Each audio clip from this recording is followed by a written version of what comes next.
memorable parts of the regular season with a couple of Spurs games last week. And this, it happened at the end of the week, so I'm not sure how it hit the news cycle.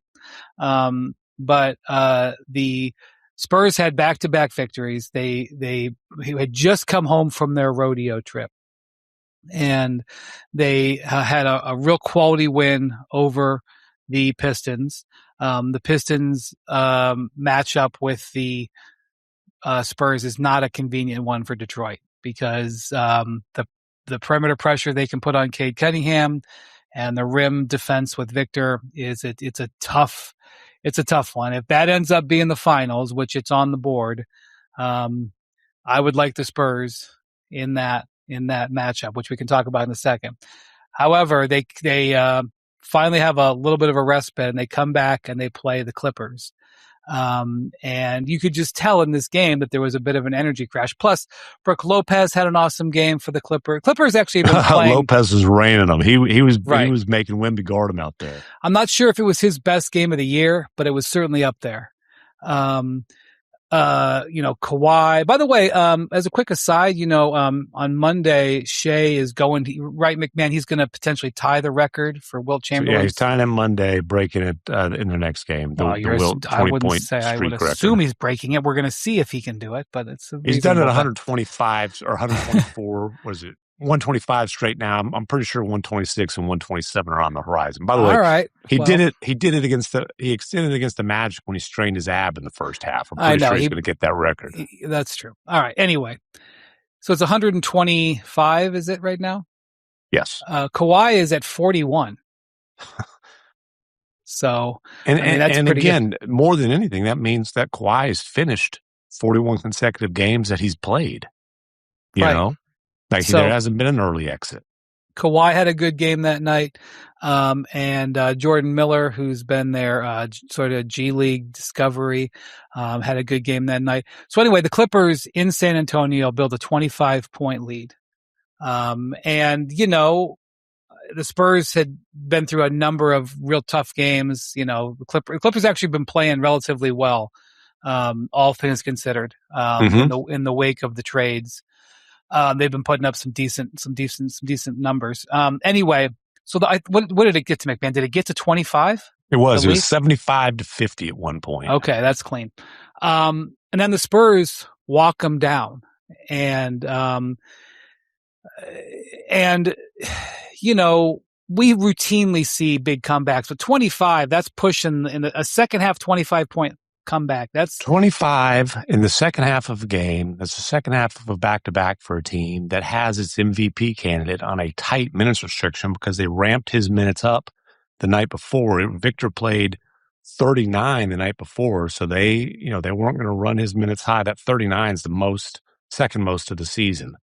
And so they weren't playing in more than 22 minutes.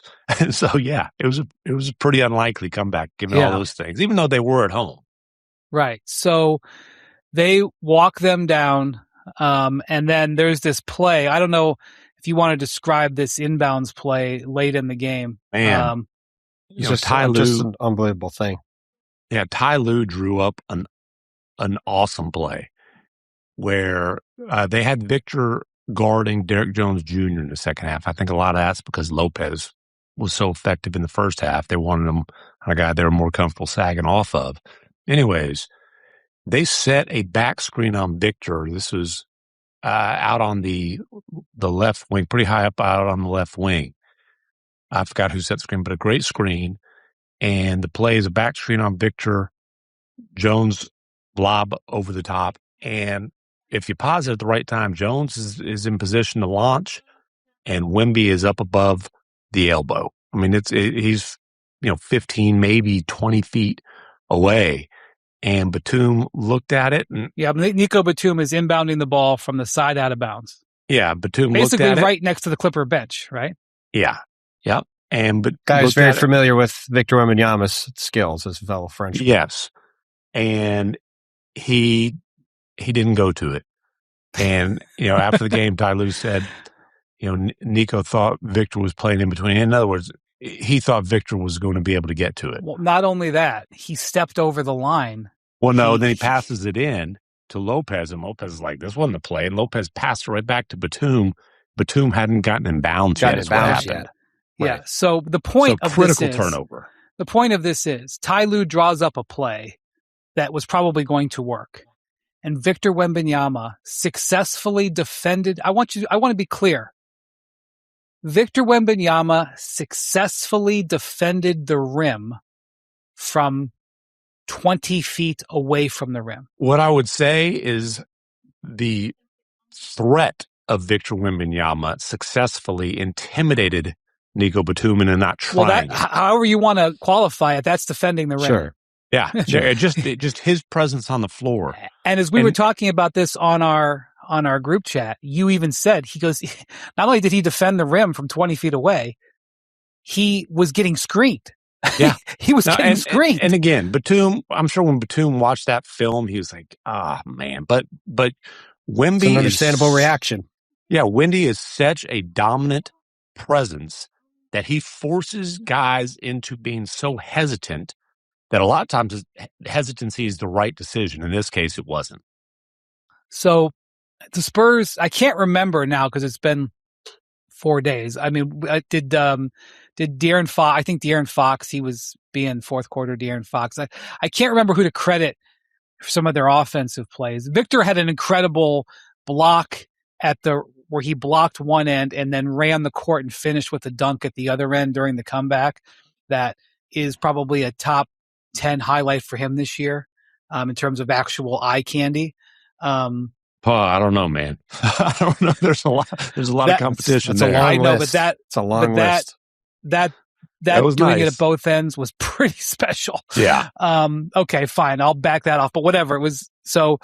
But you're McMahon. I didn't realize this. I'm just now looking at the box score, dude. He only played 22 minutes in this. That's what I'm saying. He was on a tight minutes restriction, and because again, he played 39 the night before. And let me just in roughly 61 minutes over 2 nights, the man scored 65 points, grabbed 26 rebounds, blocked 9 shots, and hit 8 threes, and was a plus 30. Again, that's 61 minutes over 30 hours. And he was tired and he was emotional when that final buzzer sounded. So by the way, the bucket to seal it was he ends up challenging a Kawhi 3 that's very short, and he just leaked out after the challenge. Fox got the rebound, just tossed it up front, and Victor had an emphatic dunk for the dagger, and that was the play that sealed it. So, by the way, so you know what the Spurs fans call the Stephon Castle Wembanyama, defensive, duo. They call it Area 51 because Castle number 5, Victor number 1. Great nickname. It's kind of like the torture chamber. Area 51. Cade was in Area 51 on was it Wednesday night? Both times they played. Right. The Jackals are the nickname for the fan group at the Spurs Arena, Frostbank Center, and obviously the Alien or Wemby. Great nicknames associated with all of him. So anyway, they get this victory, and this is this reaction. Victor is emotional to the point where he's in tears. Would you say tears? There were. I wouldn't say there was some water in his eyes. There was water. There was some water. Yeah. There was some waterworks for sure. And he was emotional. He was exhausted. Right. Not full boo-hooing, but certainly some tears were shed. And after the game, he said that it was the most emotional 30 hours of basketball of his life. I think that's how he framed it. Yeah, that honestly surprised me a little bit, just because I would imagine some of the playing for the French national team. Right. But that surprised me. When the French national team won the quarterfinals and semifinals in Paris, when they were underdogs in both, that was pretty big, but it didn't have the component of this comeback. So it may not, it was very nationalistic, but whatever. I'm not going to hold him to that statement, but I think some people could use it as maybe use it against him as kind of a sign of weakness. I mean, there will be nerds on the internet who do, and people trying to be cool on the internet for sure. But this is what I really like about it, is that he values competition and winning so much. And this is one of the things that, Bontemps and I have talked about this for years, about the need to have something to play for and enjoy as a team and a fan base, beyond just the championship. Because if you just have the championship as your only goal, the percentage of fans that are not going to enjoy, the percentage of players, it's not feasible. And, what I would call low level ecstasy. And Victor cares so much. And, it's kind of like the whole concept of him with the drum, the whole concept. And the whole Jackals thing. Yes. It's let's enjoy this regular season, let's enjoy this regular season. Let's enjoy this process. And, I just remember when I went to a Spurs game during Victor's, I think his rookie year, and he had a 40-20 game, and they beat the Knicks in overtime. That was the night that Jalen Brunson had 60. Very memorable. They give Victor the microphone after the game, and it's a March game. It's right about this time of year, actually. It was right about March. They're not going anywhere that season, right? And Victor announces to the crowd, "I love it here," everything like that. I think he's number one. I think he's being genuine. Number two, I think that this is something that we, he's such a breath of fresh air for the league. And, this is him saying, listen, I'm going to play in the All-Star game. Mm-hmm. Whether you guys want to or not, I'm going to play in the All-Star game. I'm going to introduce this fan section. I'm going to introduce this post-game ritual of us, pounding the drum. I know that that's not a unique idea because the Light the Beam was sort of the beginning of that concept, but, and it's all sort of stolen from European stuff. But, this is him basically saying, let's enjoy every sandwich, let's pay attention to, ordinary time. You guys know every breakfast taco. Yes. I've got this lame concept in my, my philosophy of life, whatever, but, I love ordinary time. This is one of my favorite times of the year in the NBA, ordinary time. And I know it's lame. You can make fun of me or whatever. This just hits me. This is the type, it's such a breath of fresh air. And so I'm all for this. I'm not arguing that winning a game in March is more important than winning a game in June, but I am arguing that you can say, listen, what do we have in our lives in San Antonio that's better on a Thursday night in March than watching Victor Wembanyama? And what isn't there a value that Victor Wembanyama uplifted an entire city who was in that game, and then anybody who was watching it out there was like, wow, what an amazing experience. Is it not worth something that you can, this is what I did years ago on Twitter, where I was talking about how almost every night in the NBA something amazing happens, and this is what Bontemps has been doing this year. You stole that from Wendy? No, whatever. But this is what Bontemps has been doing this year on social media. That. He is basically saying, can we not enjoy that on a random Tuesday in January that Jalen Brunson leads a 10-2 run in the last 2 minutes to win in New York, and Nikola Jokic has a triple-double in the first half. Sorry, I could go on and on about this. Well, that look, hits me. This is another reminder that the league is in unbelievable shape going forward, with probably the two leading people into the next generation being Victor Wembanyama and Cooper Flagg, two insanely competitive young stars like that.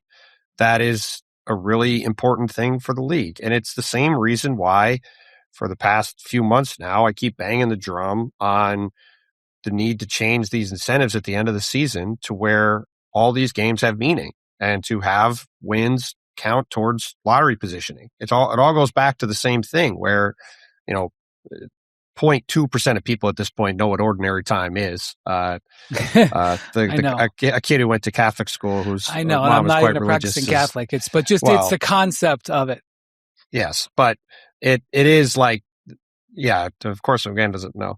But it is I didn't think it was some like revolutionary concept. Listen, you know what? Let me take a detour, and I'll just tell you. When you're a kid going to Catholic school, you have Advent, which is around Christmas, where you got to do a bunch of extra stuff. And you have Lent around Easter, which is going on right now. We got to do a bunch of extra stuff. I didn't like doing the extra stuff. Okay. Like the ordinary time. There's all kinds of different rules. You had to give up stuff, no meat on certain days, what have you. Okay. The summertime was known in the liturgical calendar as, quote, ordinary time. The liturgical, big word.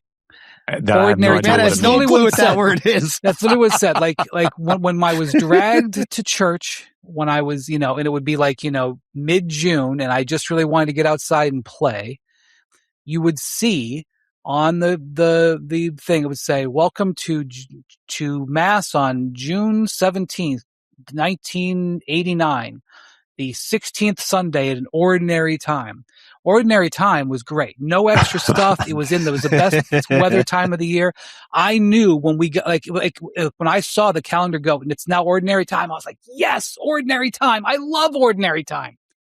So this is that's the detour. Go ahead. No, it's all good. But it is, right now we're in ordinary time in the NBA. Okay? We are in ordinary time in the NBA, yes. And it often leads to a lot of dud nights, especially these last couple of months of the season and before the playoffs start. And it's why every person I've talked to, general managers, scouts, coaches, players, anybody, all agrees that anything to make these last couple of months of the season not be this interminable slog where you have all these teams taking games off and trying to lose and, manipulating lineups, whatever.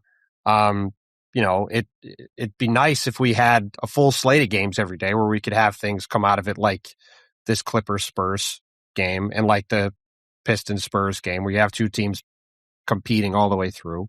But it was awesome to see. It was awesome to see Victor get that into a game on a Friday night in March. And like I said, the fact that these young stars are so competitive and so into playing for everything every night, I think it's a great thing for the league going forward. And, it's another sign of why the Spurs are a team to be reckoned with, even though they have the lack of postseason experience that would typically mean it's probably going to take a year or two for them to get where they really hope to go. But they're going to try to. Yes, people can use this against them and say, well, how are you going to manage the emotions of going through 2 months? Because that's one thing. Like the playoffs are the exact, antithesis of ordinary time. There is nothing about playoff time that is ordinary. And if you get emotional after, 2 games in 30 hours, how are you going to be when you've gone through a, 13-day, 7-game second round war? And it's like, okay, you have 36 hours to prepare for game 1 of the Western Conference Finals. Like, let's go, Victor. Like, and my answer to that is he'll take that challenge like he takes every challenge. Well, and first of all, there's no such thing as ordinary time with Victor Wembanyama. There's no such thing as ordinary with Victor Wembanyama. This dude is extraordinary with every single step that he takes, every single game that he plays, every tear that he sheds. And I can tell you one place that Victor will not waste a single shred of energy will be on the reaction of people he doesn't know. This is a guy, when he lays in bed at night at 9:30 or 9:15, he's got to get to bed by 9:30. He's a big proponent of sleep. That's well, you know what he's not doing? He's not doing this. He's not scrolling on his phone, seeing what people he has no idea look like, think about him at all. He's reading a book, right? And my point is, like, hey, if the people that are making fun of him, he doesn't care. He's not going to see that. He's not going to worry about what some pimple face, who has a anime avatar thinks about him. Who cares, right? And listen. Did I ever tell you about? Sorry, I'm sorry. Go ahead. No, like, okay, the guy, and like, Embiid got made fun of, and that was a completely different situation. But Embiid, when he boo-hooed after the Kawhi bounce, I would have cried too. Like, I don't know if I would have cried. I would have endeavored not to cry in the on the court, but Sure, but who he cares. Yeah. Like, I would much rather have to say, man, that guy looked kind of nerdy or kind of wimpy because he was crying. I'd much rather have a guy who cares enough to shed tears. Right. The other thing than is, a guy some who's of too that cool. was a camera that was in the back hallway. Yeah, and whatever. Who cares? Like, the guy cried. Yeah. Whoop-de-damn do. That's not the point. Whoop-de-damn do. So, as the IT department lectures me about all the time, like, toxic masculinity is making fun of a guy for shedding a couple tears. I'll bet guy cares. McMahon has been lectured awesome. about toxic masculinity. Sure he has. I've heard it a time or two. But again, Victor Wembanyama cares about every game he plays, about every step he takes towards, not just towards potentially a championship, but you know what? He really, truly cares about achieving his potential and understanding that his potential is perhaps unprecedented. I was told by a member of their coaching staff that he thought that the game against the Pistons might have been the best defense performance he'd seen. Like, their guards apparently weren't awesome defensively in that game, and Wemby just cleaned up so many things. And dude, that's one of the best all-around games that we've seen this year. The guy had 38, 16, blocked 5 shots, played 39 minutes, was just all over the floor on both ends. The first play of the game, it's like a shot clock 27, 28 footer swish. That sets the tone. Poor Jalen Duren was in hell trying to guard him on the perimeter. Like, 2 or 3 of his fouls were, crap, I got to go contest out here. Oh, it's a pump fake. He's off the dribble. A big man's not used to guarding somebody who can go pump fake off the dribble like that. That was like all of Wemby. And, for him to come back the next night, if anything, my concern would be, how's he going to hold up to the playoff grind? Not emotionally, but like physically. But we're seeing one of the most incredible talents and a guy who wants to squeeze every bit out of that talent just have an unbelievable run. And to me, the MVP is Shea versus Wemby now. That's the conversation. All due respect to Joker, who's not been the same since coming back from the knee. And then the 2 games against the Spurs, I'm sorry, I can't put Cade above Wemby on a ballot watching those 2 games.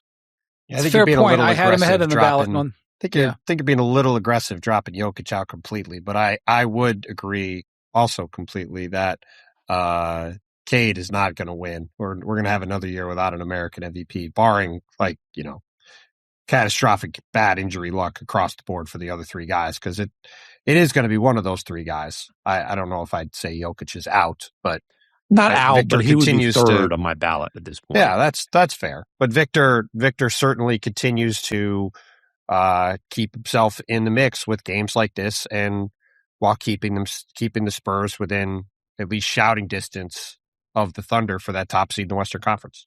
Ooh, I got a stat that's going to really annoy the USWB. The Spurs 9-0 now when Wemby hits at least 4 threes, including these last 2 games. Yeah, I mean, I'm not surprised that they have a great record when he hits a lot of threes. Like, that makes sense. It's, if you told me before the game he's going to make 4 of 7 threes or 4 of 8 threes, I would say, yeah, great, do it. That's not the issue. Yeah, and yes, I'm on Team Bontemps on this one, and Victor would slap us both down in a tenth of a second. He doesn't want to hear it, but 8-2 when he attempts at least 9. That's fine. I'm prepared to admit I'm wrong when they're holding the trophy and he's shot them with 3-pointers all the way through 4 rounds. I'm prepared to admit I don't mind Victor, again, to reiterate, I don't mind Victor shooting threes. I just don't want Victor. I'm even less concerned about Victor shooting threes, especially if they're catch and shoot threes, than if he's handling the ball on the perimeter. That's really the bigger thing for me. I just want Victor to be finishing plays. If it's catch and shoot threes, fine. If that's catch and shoot lobs for dunks at the rim, fine. Like, whatever the play, I've said it a million times, but if Victor is a play finisher on offense and a play wrecker on defense, that is the optimal way for him to play, at least today. Maybe at some point in the future, his handles will be tightened up to the point where he can really also run offense, but it's just not the case now. And I think if he focuses on being a scoring machine and catching the ball and finishing, especially with all these guys, all these talented guards that get him the ball on the Spurs,